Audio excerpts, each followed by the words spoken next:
கர்த்தருடைய நாமத்திற்கு ஸ்தோத்திரம். ஒவ்வொரு நாளும் கேட்பதன் மூலம் ஒரு வருடத்தில் பைபிள் வாசிப்பை முடிக்க இந்த சேனல் உதவுகிறது. Please subscribe and support us. இன்றைய வேத பகுதி லேவியராகமம் அதிகாரம் 15. பின்னும் கர்த்தர் மோசேயையும் ஆரோனையும் நோக்கி, நீங்கள் இஸ்ரவேல் புத்திரரோடே சொல்ல வேண்டியது என்னவென்றால், ஒருவனுக்கு பிரமியம் உண்டானால் அவன் தன் பிரமியத்தினாலே தீட்டானவன். அவனுடைய மாம்சத்திலுள்ள பிரமியம் ஊறிக்கொண்டிருந்தாலும் அவன் பிரமியம் அடைபட்டிருந்தாலும் அதனால் அவனுக்கு தீட்டுண்டாகும். பிரமியம் உள்ளவன் படுக்கிற எந்த படுக்கையும் தீட்டாகும். அவன் எதின்மேல் உட்காருகிறானோ அதுவும் தீட்டாகும். அவன் படுக்கையை தொடுகிறவன் தன் வஸ்திரங்களை தோய்த்து தண்ணீரில் மூழ்கக் கடவன். சாயங்காலம் மட்டும் அவன் தீட்டுப்பட்டிருப்பானாக. பிரமியம் உள்ளவன் உட்கார்ந்ததின் மேல் உட்காருகிறவன் தன் வஸ்திரங்களை தோய்த்து தண்ணீரில் மூழ்கி சாயங்காலம் மட்டும் தீட்டுப்பட்டிருப்பானாக. பிரமியம் உள்ளவனின் சரீரத்தை தொடுகிறவன் தன் வஸ்திரங்களை தோய்த்து தண்ணீரில் மூழ்கி சாயங்காலம் மட்டும் தீட்டுப்பட்டிருப்பானாக. பிரமியம் உள்ளவன் சுத்தமாயிருக்கிற ஒருவன் மேல் துப்பினால் இவன் தன் வஸ்திரங்களை தோய்த்து தண்ணீரில் மூழ்கி சாயங்காலம் மட்டும் தீட்டுப்பட்டிருப்பானாக. பிரமியம் உள்ளவன் ஏறும் எந்த சேனமும் தீட்டாயிருக்கும். அவனுக்கு கீழிருந்த எதையாகிலும் தொடுகிறவன் சாயங்காலம் மட்டும் தீட்டுப்பட்டிருப்பான். அதை எடுத்துக்கொண்டு போகிறவன் தன் வஸ்திரங்களை தோய்த்து தண்ணீரில் மூழ்கி சாயங்காலம் மட்டும் தீட்டுப்பட்டிருப்பானாக. பிரமியம் உள்ளவன் தன் கைகளை தண்ணீரினால் கழுவாமல் ஒருவனை தொட்டால் இவன் தன் வஸ்திரங்களை தோய்த்து தண்ணீரில் மூழ்கி சாயங்காலம் மட்டும் தீட்டுப்பட்டிருப்பானாக. பிரமியம் உள்ளவன் தொட்ட மண் பாண்டம் உடைக்கப்படவும் மரச்சாமான் எல்லாம் தண்ணீரினால் கழுவப்படவும் வேண்டும். பிரமியம் உள்ளவன் தன் பிரமியம் நீங்க சுத்தமானால் தன் சுத்திகரிப்புக்கென்று 7 நாள் எண்ணிக்கொண்டிருந்து தன் வஸ்திரங்களை தோய்த்து தன் தேகத்தை ஊற்று நீரில் கழுவ கடவன். அப்பொழுது சுத்தமாயிருப்பான். 8ஆம் நாளிலே அவன் 2 காட்டு புறாக்களையாவது 2 புறா குஞ்சுகளையாவது ஆசரிப்பு கூடார வாசலிலே கர்த்தருடைய சந்நிதியில் கொண்டு வந்து ஆசாரியன் இடத்தில் கொடுக்க கடவன். ஆசாரியன் அவைகளில் ஒன்றை பாவ நிவாரண பலியும் மற்றொன்றை சர்வாங்க தகன பலியுமாக்கி அவனுக்காக கர்த்தருடைய சந்நிதியில் அவன் பிரமியத்தின் நிமித்தம் பாவ நிவர்த்தி செய்ய வேண்டும். ஒருவனிலிருந்து இந்திரியம் கழிந்ததுண்டானால் அவன் தண்ணீரில் மூழ்க வேண்டும். சாயங்காலம் மட்டும் அவன் தீட்டுப்பட்டிருப்பானாக. கழிந்த இந்திரியம் பட்ட வஸ்திரமும் தோலும் தண்ணீரினால் கழுவப்பட்டு சாயங்காலம் மட்டும் தீட்டாயிருப்பதாக. இந்திரியம் கழிந்தவனோடே ஸ்திரீ படுத்துக் கொண்டிருந்தால் இருவரும் தண்ணீரில் மூழ்கி சாயங்காலம் மட்டும் தீட்டுப்பட்டிருப்பார்களாக. சூதக ஸ்திரீ தன் சரீரத்தில் உள்ள உதிர ஊரலின் நிமித்தம் 7 நாள் தன் விலக்கத்தில் இருக்க கடவள். அவளை தொடுகிறவன் எவனும் சாயங்காலம் மட்டும் தீட்டுப்பட்டிருப்பானாக. அவள் விலக்கலாயிருக்கையில் எதின்மேல் படுத்துக் கொள்ளுகிறாளோ எதின்மேல் உட்காருகிறாளோ அதெல்லாம் தீட்டாயிருக்கும். அவள் படுக்கையை தொடுகிறவன் எவனும் தன் வஸ்திரங்களை தோய்த்து தண்ணீரில் மூழ்கி சாயங்காலம் மட்டும் தீட்டுப்பட்டிருப்பானாக. அவள் உட்கார்ந்த மனையை தொடுகிறவன் எவனும் தன் வஸ்திரங்களை தோய்த்து தண்ணீரில் மூழ்கி சாயங்காலம் மட்டும் தீட்டுப்பட்டிருப்பானாக. அவள் படுக்கையின் மேலாகிலும் அவள் உட்கார்ந்த மனையின் மேலாகிலும் இருந்த எதையாகிலும் தொட்டவன் சாயங்காலம் மட்டும் தீட்டுப்பட்டிருப்பானாக. ஒருவன் அவளோட படுத்துக் கொண்டதும் அவள் தீட்டு அவன் மேல் பட்டதும் உண்டானால் அவன் 7 நாள் தீட்டாயிருப்பானாக. அவன் படுக்கிற படுக்கையும் தீட்டுப்படும். ஒரு ஸ்திரீ விலகி இருக்க வேண்டிய காலம் அல்லாமல் அவளுடைய உதிரம் அநேக நாள் ஊறிக்கொண்டிருந்தால் அல்லது அந்த காலத்துக்கு மிஞ்சி அது கண்டிருக்கும் நாளெல்லாம் ஊறிக்கொண்டிருந்தால் தன் விலக்கத்தின் நாட்களில் இருந்தது போல அவள் தீட்டாயிருப்பாளாக. அந்த நாட்களெல்லாம் அவள் படுக்கும் எந்த படுக்கையும் அவள் விலக்கத்தின் படுக்கையைப் போல அவளுக்கு தீட்டாயிருக்கும். அவள் உட்கார்ந்த மனையும் அவளுடைய விலக்கத்தின் தீட்டைப் போலவே தீட்டாயிருக்கும். அப்படிப்பட்டவைகளை தொடுகிறவன் எவனும் தன் வஸ்திரங்களை தோய்த்து தண்ணீரில் மூழ்கி சாயங்காலம் மட்டும் தீட்டுப்பட்டிருப்பானாக. அவள் தன் உதிர ஊரல் நின்று சுத்தமான போது அவள் 7 நாள் எண்ணிக்கொள்வாளாக. அதன் பின்பு சுத்தமாயிருப்பாள். 8ஆம் நாளிலே 2 காட்டு புறாக்களையாவது 2 புறா குஞ்சுகளையாவது ஆசரிப்பு கூடார வாசலில் ஆசாரியன் இடத்தில் கொண்டு வர கடவள். ஆசாரியன் அவைகளில் ஒன்றை பாவ நிவாரண பலியும் மற்றொன்றை சர்வாங்க தகன பலியுமாக்கி அவளுக்காக கர்த்தருடைய சந்நிதியில் அவளுடைய உதிர ஊரலி நிமித்தம் பாவ நிவர்த்தி செய்ய கடவன். இஸ்ரவேல் புத்திரர் தங்கள் நடுவே இருக்கிற என்னுடைய வாசஸ்தலத்தை தீட்டுப்படுத்தி தங்கள் தீட்டுக்களால் சாகாதபடிக்கு இப்படி நீங்கள் அவர்கள் தீட்டுக்களுக்கு அவர்களை விலக்கி வைக்க கடவீர்கள். பிரம்மியம் உள்ளவனுக்கும் இந்திரிய கழிவினாலே தீட்டானவனுக்கும் சூதக பலவீனம் உள்ளவளுக்கும் பிரம்மியமுள்ள ஸ்திரீ புருஷருக்கும் தீட்டாய் இருக்கிறவளோட படுத்துக் கொண்டவனுக்கும் ஏற்ற பிரமாணம் இதுவே என்றார். லேவியராகமம் அதிகாரம் 16. ஆரோனின் 2 குமாரர் கர்த்தருடைய சந்நிதியிலே சேர்ந்து மரித்து போன பின்பு கர்த்தர் மோசேயை நோக்கி, கிருபாசனத்தின் மேல் ஒரு மேகத்தில் நான் காணப்படுவேன். ஆதலால் உன் சகோதரனாகிய ஆரோன் சாகாதபடி பரிசுத்த ஸ்தலத்திலே திரைக்கு உட்புறத்தில் இருக்கிற பெட்டியின் மேலுள்ள கிருபாசன மூடிக்கு முன்பாக சகல வேலையிலும் வரவேண்டாம் என்று அவனுக்கு சொல். ஆரோன் பரிசுத்த ஸ்தலத்துக்குள் பிரவேசிக்க வேண்டிய விதமாவது, அவன் ஒரு காளையை பாவ நிவாரண பலியாகவும் ஒரு ஆட்டுக்கடாவை சர்வாங்க தகன பலியாகவும் செலுத்தி பிரவேசிக்க வேண்டும். அவன் பரிசுத்தமான சணல் நூல் சட்டையை தரித்து தன் அறைக்கு சணல் நூல் ஜல்லடத்தை போட்டு சணல் நூல் இடைக்கச்சையை கட்டி சணல் நூல் பாகையை தரித்துக் கொண்டிருக்க வேண்டும். அவைகள் பரிசுத்த வஸ்திரங்கள். அவன் ஜலத்திலே ஸ்நானம் பண்ணி அவைகளை தரித்துக் கொண்டு இஸ்ரவேல் புத்திரராகிய சபையாரிடத்திலே பாவ நிவாரண பலியாக 2 வெள்ளாட்டு கடாக்களையும் சர்வாங்க தகன பலியாக ஒரு ஆட்டுக்கடாவையும் வாங்க கடவன். பின்பு ஆரோன் தனக்காகவும் தன் வீட்டாருக்காகவும் பாவ நிவர்த்தி செய்யும்படிக்கு தன்னுடைய பாவ நிவாரண பலியின் காளையை சேர பண்ணி அந்த 2 வெள்ளாட்டு கடாக்களையும் கொண்டு வந்து ஆசரிப்பு கூடார வாசலிலே கர்த்தருடைய சந்நிதியில் நிறுத்தி அந்த 2 வெள்ளாட்டு கடாக்களையும் குறித்து கர்த்தருக்கென்று ஒரு சீட்டும் போக்காடாக விடப்படும் வெள்ளாட்டு கடாவுக்கென்று ஒரு சீட்டும் போட்டு கர்த்தருக்கென்று சீட்டு விழுந்த வெள்ளாட்டு கடாவை பாவ நிவாரண பலியாக சேர பண்ணி போக்காடாக விடப்பட்டு சீட்டு விழுந்த வெள்ளாட்டு கடாவை அதை கொண்டு பாவ நிவர்த்தி உண்டாக்கவும் அதை போக்காடாக வனாந்திரத்திலே போக விடவும் கர்த்தருடைய சந்நிதியில் உயிரோடே நிறுத்தி, பின்பு ஆரோன் தனக்காகவும் தன் வீட்டாருக்காகவும் பாவ நிவர்த்தி செய்யும்படி தன்னுடைய பாவ நிவாரணத்துக்கான காளையை கொண்டு வந்து அதை கொன்று கர்த்தருடைய சந்நிதியில் இருக்கும் பலிபீடத்தின் மேலுள்ள நெருப்பு தணலினால் தூப கலசத்தை நிரப்பி பொடியாக்கப்பட்ட சுகந்த தூப வர்க்கத்திலே தன் கைப்பிடிகள் நிறைய எடுத்து திரைக்கு உட்புறமாக கொண்டு வந்து தான் சாகாதபடிக்கு தூப மேகமானது சாட்சி பெட்டியின் மேல் இருக்கும் கிருபாசனத்தை மூடத்தக்கதாக கர்த்தருடைய சந்நிதியில் அக்கினியின் மேல் தூப வர்க்கத்தை போட கடவன். பின்பு காளையின் இரத்தத்திலே கொஞ்சம் எடுத்து கீழ்ப்புறமாக நின்று தன் விரலினால் கிருபாசனத்தின் மேல் தெளித்து அந்த இரத்தத்தில் கொஞ்சம் எடுத்து கிருபாசனத்துக்கு முன்பாக 7 தரம் தன் விரலினால் தெளிக்க கடவன். பின்பு ஜனத்தினுடைய பாவ நிவாரண பலியான வெள்ளாட்டு கடாவை அவன் கொன்று அதன் இரத்தத்தை திரைக்கு உட்புறமாக கொண்டு வந்து காளையின் இரத்தத்தை தெளித்தது போல அதன் இரத்தத்தையும் கிருபாசனத்தின் மேலும் அதற்கு முன்பாகவும் தெளித்து இஸ்ரவேல் புத்திரருடைய தீட்டுக்களின் நிமித்தமும் அவர்களுடைய சகல பாவங்களினாலும் உண்டான அவர்களுடைய மீறுதல்களின் நிமித்தமும் பரிசுத்த ஸ்தலத்திற்காக பிராயசித்தம் செய்து அவர்களிடத்தில் அவருடைய தீட்டுகளுக்குள்ளே நிற்கிற ஆசரிப்பு கூடாரத்திற்காகவும் அப்படியே செய்ய கடவன். பாவ நிவர்த்தி செய்யும்படி அவன் பரிசுத்த ஸ்தலத்துக்குள் பிரவேசித்து தனக்காகவும் தன் வீட்டாருக்காகவும் இஸ்ரவேல் சபையார் அனைவருக்காகவும் பாவ நிவர்த்தி செய்து வெளியே வருமளவும் ஆசரிப்பு கூடாரத்தில் ஒருவரும் இருக்கலாகாது.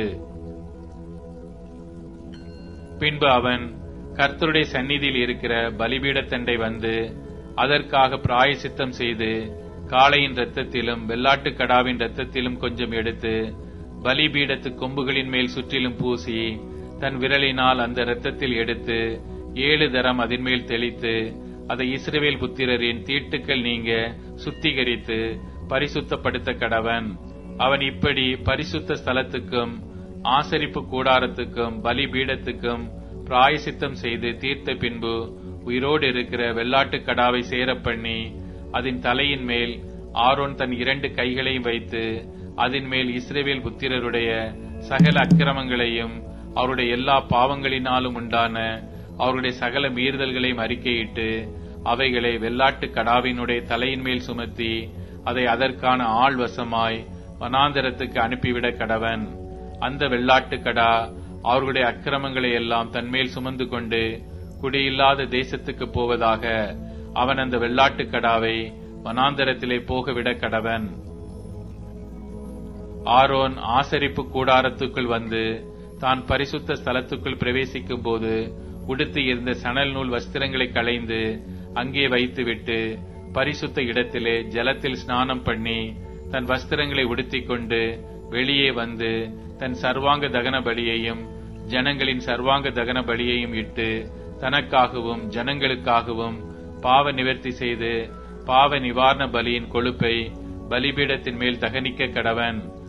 போகவிடப்படும் போக்காடாகிய வெள்ளாட்டு கடாவை கொண்டு போய்விட்டவன் தன் வஸ்திரங்களை தோய்த்து ஜலத்தில் ஸ்நானம் பண்ணி பின்பு பாளையத்துக்குள் வருவானாக. பாவ நிவர்த்தி கண்டு பரிசுத்த ஸ்தலத்துக்குள் இரத்தம் கொண்டு வரப்பட்ட பாவ நிவாரண பலியாகிய காளையையும் பாவ நிவாரண பலியாகிய வெள்ளாட்டு கடாவையும் பாளையத்துக்கு புறம்பே கொண்டு போய் அவைகளின் தோலையும் மாம்சத்தையும் சாணியையும் அக்கினியிலே சுட்டெரிக்க கடவர்கள். அவைகளை சுட்டெரித்தவன் தன் வஸ்திரங்களை தோய்த்து ஜலத்திலே ஸ்நானம் பண்ணி பின் பாளையத்துக்குள் வருவானாக. 7ஆம் மாதம் 10ஆம் தேதியிலே சுதேசியானாலும் உங்களுக்குள் தங்கும் பரதேசியானாலும் தங்கள் ஆத்துமாக்களை தாழ்மைப்படுத்துவதுமன்றி ஒரு வேலையும் செய்யாமல் இருக்க வேண்டும். இது உங்களுக்கு நித்திய கட்டளையாய் இருக்க கடவது. கர்த்தருடைய சந்நிதியில் உங்கள் பாவமெல்லாம் நீங்கி சுத்திகரிக்கும்படி அந்நாளில் உங்களை சுத்திகரிக்கும் பொருட்டு உங்களுக்காக பாவ நிவர்த்தி செய்யப்படும். உங்களுக்கு அது விசேஷித்த ஓய்வு நாள். அதிலே உங்கள் ஆத்துமாக்களை தாழ்மைப்படுத்த கடவீர்கள். இது நித்திய கட்டளை. அபிஷேகம் பெற்றவனும் தன் தகப்பன் பட்டத்திற்கு வந்து ஆசாரிய ஊழியம் செய்ய பிரதிஷ்டை பண்ணப்பட்டவனுமாகிய ஆசாரியனே பாவ நிவர்த்தி செய்ய கடவன். அவன் பரிசுத்த வஸ்திரங்களாகிய சணல் நூல் வஸ்திரங்களை உடுத்திக் கொண்டு பரிசுத்த ஸ்தலத்துக்கும் ஆசரிப்பு கூடாரத்துக்கும் பலி பீடத்துக்கும் பிராயசித்தம் செய்து ஆசாரியருக்காகவும் சபையின் சகல ஜனங்களுக்காகவும் பாவ நிவர்த்தி செய்ய கடவன். இப்படி வருஷத்தில் ஒருமுறை இஸ்ரவேல் புத்திரருக்காக அவருடைய சகல பாவங்களுக்கும் பாவ நிவர்த்தி செய்வது உங்களுக்கு நித்திய கட்டளையாய் இருக்க கடவது என்று சொல் என்றார். கர்த்தர் மோசேக்கு கட்டளையிட்டபடியே ஆரோன் செய்தான். அப்போஸ்தலருடைய நடபடிகள் அதிகாரம் 5. அனனியா என்னும் பேருள்ள ஒருவனும் அவன் மனைவியாகிய சப்பீராலும் தங்கள் காணியாட்சியை விற்றார்கள். தன் மனைவி அறிய அவன் கிரயத்திலே ஒரு பங்கை வஞ்சித்து வைத்து ஒரு பங்கை கொண்டு வந்து அப்போஸ்தலருடைய பாதத்திலே வைத்தான். பேதுரு அவனை நோக்கி, அனனியாவே, நிலத்தின் கிரயத்தில் ஒரு பங்கை வஞ்சித்து வைத்து பரிசுத்த ஆவியினிடத்தில் பொய் சொல்லும்படி சாத்தான் உன் இருதயத்தை நிரப்பினதென்ன? அதை விற்கும் முன்னே அது உன்னுடையதாய் இருக்கவில்லையோ? அதை விற்ற பின்பும் அதன் கிரயம் உன் வசத்தில் இருக்கவில்லையோ? நீ உன் இருதயத்திலே இப்படிப்பட்ட எண்ணம் கொண்டதென்ன? நீ மனுஷரிடத்தில் அல்ல, தேவனிடத்தில் பொய் சொன்னாய் என்றான்.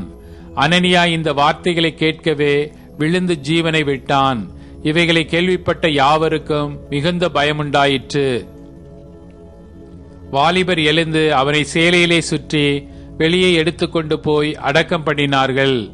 ஏறக்குறைய 3 மணி நேரத்துக்கு பின்பு அவனுடைய மனைவி நடந்ததை அறியாமல் உள்ளே வந்தாள்.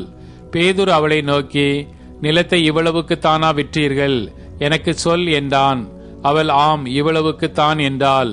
பேதுரு அவளை நோக்கி, கர்த்தருடைய ஆவியை சோதிக்கிறதற்கு நீங்கள் ஒருமனப்பட்டதென்ன? இதோ உன் புருஷனை அடக்கம் பண்ணினவர்களுடைய கால்கள் வாசற்படியிலே வந்திருக்கிறது, உன்னையும் வெளியே கொண்டு போவார்கள் என்றான். உடனே அவள் அவனுடைய பாதத்தில் விழுந்து ஜீவனை விட்டாள். வாலிபர் உள்ளே வந்து அவள் மரித்து போனதைக் கண்டு அவளை வெளியே எடுத்துக்கொண்டு போய் அவளுடைய புருஷன் அண்டையிலே அடக்கம் பண்ணினார்கள். சபையார் எல்லாருக்கும் இவைகளை கேள்விப்பட்ட மற்ற யாவருக்கும் மிகுந்த பயமுண்டாயிற்று. அப்போஸ்தலருடைய கைகளினாலே அநேக அடையாளங்களும் அற்புதங்களும் ஜனங்களுக்குள்ளே செய்யப்பட்டது. எல்லாரும் ஒருமனப்பட்டு சாலமோனுடைய மண்டபத்தில் இருந்தார்கள். மற்றவர்களில் ஒருவரும் அவர்களுடனே சேரத் துணியவில்லை. ஆகிலும் ஜனங்கள் அவர்களை மேன்மைப்படுத்தினார்கள். திரளான புருஷர்களும் ஸ்திரீகளும் விசுவாசம் உள்ளவர்களாகி கர்த்தரிடத்தில் அதிகமாய் சேர்க்கப்பட்டார்கள். பிணியாளிகளை படுக்கைகளின் மேலும் கட்டில்களின் மேலும் கிடத்தி நடந்து போகையில் அவனுடைய நிழலாகிலும் அவர்களில் சிலர் மேல் படும்படிக்கு அவர்களை வெளியே வீதிகளில் கொண்டு வந்து வைத்தார்கள். சுற்று பட்டணங்களிலும் இருந்து திரளான ஜனங்கள் பிணியாளிகளையும் அசுத்த ஆவிகளால் வாதிக்கப்பட்டவர்களையும் எருசலேமுக்கு கொண்டு வந்தார்கள். அவர்கள் எல்லாரும் குணமாக்கப்பட்டார்கள். அப்பொழுது பிரதான ஆசாரியரும் அவனுடனே கூட இருந்த சதுசேய சமயத்தார் அனைவரும் எழும்பி பொறாமையினால் நிறைந்து அப்போஸ்தலர்களை பிடித்து பொதுவான சிறைச்சாலையிலே வைத்தார்கள். கர்த்தருடைய தூதன் ராத்திரியிலே சிறைச்சாலையின் கதவுகளை திறந்து அவர்களை வெளியே கொண்டு வந்து, நீங்கள் போய் தேவ ஆலயத்திலே நின்று இந்த வார்த்தைகள் எல்லாவற்றையும் ஜனங்களுக்கு சொல்லுங்கள் என்றான். அவர்கள் அதை கேட்டு அதிகாலமே தேவ ஆலயத்தில் பிரவேசித்து போதகம் பண்ணினார்கள். பிரதான ஆசாரியனும் அவனுடனே கூட இருந்தவர்களும் வந்து ஆலோசனை சங்கத்தாரையும் இஸ்ரவேல் புத்திரரின் மூப்பர் எல்லாரையும் வரவழைத்து அப்போஸ்தலர்களை கொண்டு வரும்படி சிறைச்சாலைக்கு சேவகரை அனுப்பினார்கள். சேவகர் போய் சிறைச்சாலையிலே அவர்களை காணாமல் திரும்பி வந்து சிறைச்சாலை மிகுந்த பத்திரமாய் பூட்டப்பட்டிருக்கவும் காவற்காரர் வெளியே கதவுகளுக்கு முன் நிற்கவும் கண்டோம். திறந்த பொழுதோ உள்ளே ஒருவரையும் காணோம் என்று அறிவித்தார்கள். இந்த செய்தியை ஆசாரியனும் தேவ ஆலயத்தை காக்கிற சேனை தலைவனும் பிரதான ஆசாரியர்களும் கேட்டபொழுது இது என்னமாய் முடியுமோ என்று அவர்களை குறித்து கலக்கமடைந்தார்கள். அப்பொழுது ஒருவன் வந்து, இதோ நீங்கள் காவலில் வைத்த மனுஷர் தேவ ஆலயத்தில் நின்று ஜனங்களுக்கு போதகம் பண்ணுகிறார்கள் என்று அவர்களுக்கு அறிவித்தான். உடனே சேனை தலைவன் சேவகரோடே கூட போய் ஜனங்கள் கல்லெறிவார்கள் என்று பயந்ததினால் பலவந்தம் பண்ணாமல் அவர்களை அழைத்து கொண்டு வந்தான். அப்படி அவர்களை அழைத்து கொண்டு ஆலோசனை சங்கத்துக்கு முன்பாக நிறுத்தினார்கள். அப்பொழுது பிரதான ஆசாரியன் அவர்களை நோக்கி, நீங்கள் அந்த நாமத்தை குறித்து போதகம் பண்ணக்கூடாதென்று நாங்கள் உங்களுக்கு உறுதியாய் கட்டளையிடவில்லையா? அப்படி இருந்தும் இதோ எருசலேமை உங்கள் போதகத்தினாலே நிரப்பி அந்த மனுஷனுடைய இரத்தப் பழியை எங்கள் மேல் சுமத்த வேண்டும் என்றிருக்கிறீர்கள் என்று சொன்னான். அதற்கு பேதுருவும் மற்ற அப்போஸ்தலரும், மனுஷருக்கு கீழ்ப்படுகிறதை பார்க்கிலும் தேவனுக்கு கீழ்ப்படுகிறதே அவசியமாயிருக்கிறது. நீங்கள் மரத்திலே தூக்கி கொலை செய்த இயேசுவை நம்முடைய பிதாக்களின் தேவன் எழுப்பி இஸ்ரவேலுக்கு மனம் திரும்புதலையும் பாவ மன்னிப்பையும் அருளுகிறதற்காக அவரை அதிபதியாகவும் இரட்சகராகவும் தமது வலது கரத்தினாலே உயர்த்தினார். இந்த சங்கதிகளை குறித்து நாங்கள் அவருக்கு சாட்சிகளாயிருக்கிறோம். தேவன் நமக்கு கீழ்ப்படுகிறவர்களுக்கு தந்தரிலின பரிசுத்த ஆவியும் சாட்சி என்றார்கள். அதை அவர்கள் கேட்டபொழுது மூர்க்கமடைந்து அவர்களை கொலை செய்யும்படிக்கு யோசனை பண்ணினார்கள். அப்பொழுது சகல ஜனங்களாலும் கனம் பெற்ற நியாய சாஸ்திரியாகிய கமாலியேல் என்னும் பேர் கொண்ட ஒரு பரிசேயன் ஆலோசனை சங்கத்தில் எழுந்திருந்து அப்போஸ்தலரை சற்று நேரம் வெளியே கொண்டு போகச் சொல்லி சங்கத்தாரை நோக்கி, இஸ்ரவேலரே, இந்த மனுஷருக்கு நீங்கள் செய்ய போகிறதை குறித்து எச்சரிக்கையாயிருங்கள். ஏனென்றால் இந்நாட்களுக்கு முன்னே தெயுதாஸ் என்பவன் எழும்பி தன்னை ஒரு பெரியவனாக பாராட்டினான். ஏறக்குறைய 400 பேர் அவனை சேர்ந்தார்கள். அவன் மடிந்து போனான். அவனை நம்பின அனைவரும் சிதறி அவமாய் போனார்கள். அவனுக்கு பின்பு குடிமதிப்பின் நாட்களிலே கலிலேயனாகிய யூதாஸ் என்பவன் எழும்பி தன்னை பின்பற்றும்படி அநேக ஜனங்களை இழுத்தான். அவனும் அழிந்து போனான். அவனை நம்பியிருந்த அனைவரும் சிதறடிக்கப்பட்டார்கள். இப்பொழுது நான் உங்களுக்கு சொல்லுகிறது என்னவென்றால், இந்த மனுஷருக்கு ஒன்றும் செய்யாமல் இவர்களை விட்டுவிடுங்கள். இந்த யோசனையும் இந்த கிரியையும் மனுஷரால் உண்டாயிருந்ததானால் அழிந்து போம். தேவனால் உண்டாயிருந்ததே, ஆனால் அதை ஒழித்துவிட உங்களால் கூடாது. தேவனோடு போர் செய்கிறவர்களாய் காணப்படாதபடிக்கு பாருங்கள் என்றான். அப்பொழுது அவர்கள் அவனுடைய யோசனைக்கு உடன்பட்டு அப்போஸ்தலரை வரவழைத்து அடித்து இயேசுவின் நாமத்தை குறித்து பேசக்கூடாதென்று கட்டளையிட்டு அவர்களை விடுதலையாக்கினார்கள். அவருடைய நாமத்துக்காக தாங்கள் அவமானம் அடைகிறதற்கு பாத்திரராக எண்ணப்பட்டபடியினால் சந்தோஷமாய் ஆலோசனை சங்கத்தை விட்டு புறப்பட்டு போய் தினம்தோறும் தேவ ஆலயத்திலேயும் வீடுகளிலேயும் இடைவிடாமல் உபதேசம் பண்ணி இயேசுவே கிறிஸ்துவென்று பிரசங்கித்தார்கள்.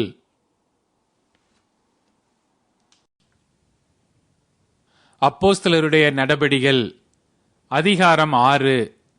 அந்நாட்களிலே சீஷர்கள் பெருகினபோது கிரேக்கரானவர்கள் தங்கள் விதவைகள் அன்றாட விசாரணையில் திட்டமாய் விசாரிக்கப்படவில்லை என்று எபிரேயருக்கு விரோதமாய் முறுமுறுத்தார்கள். அப்பொழுது 12 சீஷர் கூட்டத்தை வரவழைத்து, நாங்கள் தேவ வசனத்தை போதியாமல் பந்தி விசாரணை செய்வது தகுதியல்ல. ஆதலால் சகோதரரே, பரிசுத்த ஆவியும் ஞானமும் நிறைந்து நற்சாட்சி பெற்றிருக்கிற 7 பேரை உங்களில் தெரிந்து கொள்ளுங்கள். அவர்களை இந்த வேலைக்காக ஏற்படுத்துவோம். நாங்களோ ஜெபம் பண்ணுவதிலும் தேவ வசனத்தை போதிக்கிற ஊழியத்திலும் இடைவிடாமல் தரித்திருப்போம் என்றார்கள். இந்த யோசனை சபையார் எல்லாருக்கும் பிரியமாயிருந்தது. அப்பொழுது விசுவாசமும் பரிசுத்த ஆவியும் நிறைந்தவனாகிய ஸ்தேவானையும் பிலிப்பையும் பிரோக்கோரையும் நிக்கானோரையும் தீமோனையும் பர்மெனாவையும் யூத மார்க்க தமைந்தவனாகிய அந்தியோகியா பட்டணத்தானாகிய நிக்கோலாவையும் தெரிந்து கொண்டு அவர்களை அப்போஸ்தலருக்கு முன்பாக நிறுத்தினார்கள். இவர்கள் ஜெபம் பண்ணி அவர்கள் மேல் கைகளை வைத்தார்கள். தேவ வசனம் விருத்தியடைந்து சீஷருடைய தொகை எருசலேமில் மிகவும் பெருகிற்று. ஆசாரியர்களில் அநேகர் விசுவாசத்துக்கு கீழ்ப்படிந்தார்கள். ஸ்தேவான் விசுவாசத்தினாலும் வல்லமையினாலும் நிறைந்தவனாய் ஜனங்களுக்குள்ளே பெரிய அற்புதங்களையும் அடையாளங்களையும் செய்தான். அப்பொழுது லிபர்த்தீனர் எண்ணப்பட்டவர்களின் ஆலயத்தை சேர்ந்தவர்களிலும் சிரேனே பட்டணத்தாரிலும் அலெக்சந்திரியா பட்டணத்தாரிலும் சிலிசியா நாட்டாரிலும் ஆசியா தேசத்தாரிலும் சிலர் எழும்பி ஸ்தேவானுடனே தர்க்கம் பண்ணினார்கள். அவன் பேசின ஞானத்தையும் ஆவியையும் எதிர்த்து நிற்க அவர்களால் கூடாமற் போயிற்று.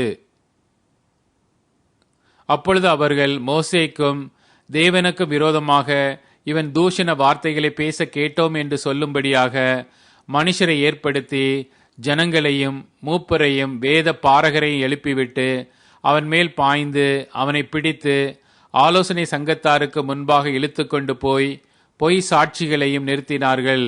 இவர்கள் இந்த மனுஷன் இந்த பரிசுத்த ஸ்தலத்துக்கும் வேத பிரமாணத்துக்கும் விரோதமாக தூஷண வார்த்தைகளை ஓயாமற் பேசுகிறான்.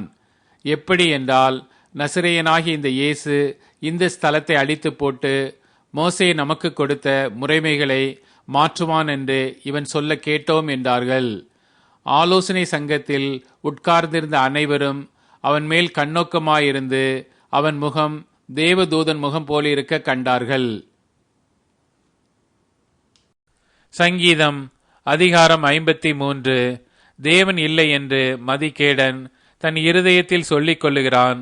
அவர்கள் தங்களை கெடுத்து அருவருப்பான அக்கிரமங்களை செய்து வருகிறார்கள். நன்மை செய்கிறவன் ஒருவனும் இல்லை. தேவனை தேடுகிற உணர்வுள்ளவன் உண்டோ என்று பார்க்க தேவன் பரலோகத்திலிருந்து மனுபுத்திரரை கண்ணோக்கினார். அவர்கள் எல்லாரும் வழிவிலகி ஏகமாய் கெட்டுப் போனார்கள். நன்மை செய்கிறவன் இல்லை, ஒருவனாகிலும் இல்லை. அக்கிரமக்காரருக்கு அறிவு இல்லையா?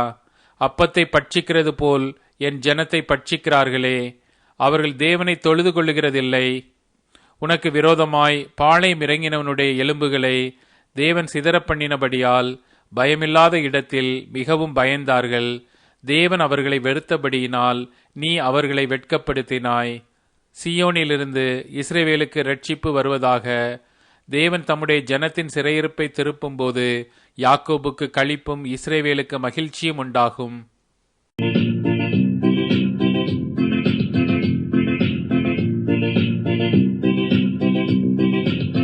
என் ஆத்துமாவே என் முழு உள்ளமே உன்னதன் உத்தம நாமத்தை ஸ்தோத்திரி. என் ஆத்துமாவே என் முழு உள்ளமே உன்னதன் உத்தம நாமத்தை ஸ்தோத்திரி. வையகத்தில் உனக்கு மெய்யன் மனதிறங்கி செய்த உபகாரம் மறவாமல். வையகத்தில் உனக்கு மெய்யன் மனதிறங்கி செய்த உபகாரம் மறவாமல்.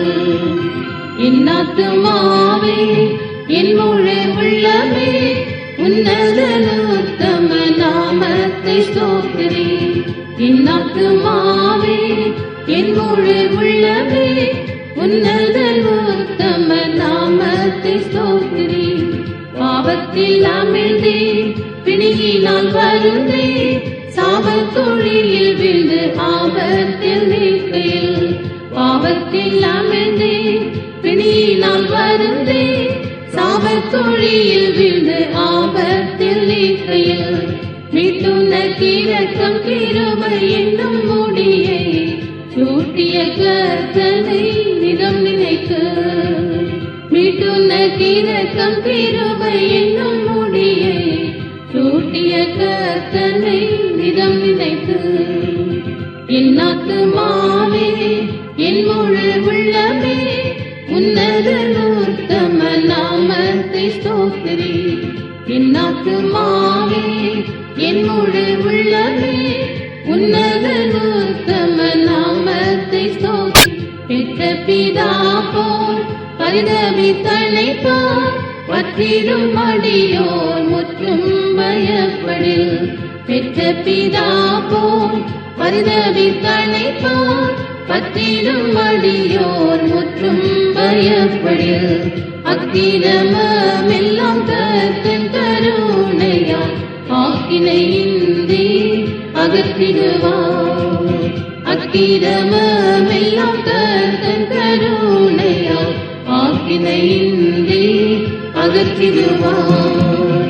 என் ஆத்துமாவே என் முழு உள்ளமே உன்னதன் உத்தம நாமத்தை ஸ்தோத்திரி. என் ஆத்துமாவே உள்ளமே உன்னதன் உத்தம நாமத்தை ஸ்தோத்திரி. மாமிசம் எல்லாம் தானே பூவில் வளர்ந்திடில் வயலின் பூவாமே. மாமிசம் எல்லாம் வாடும் புல்தானே பூவில் வளர்ந்திடில் வயலின் பூவாமே. கர்த்தன் கருணைக்கு கரை என்பதில்லையே நித்தியமாக நிலைத்திடுமே.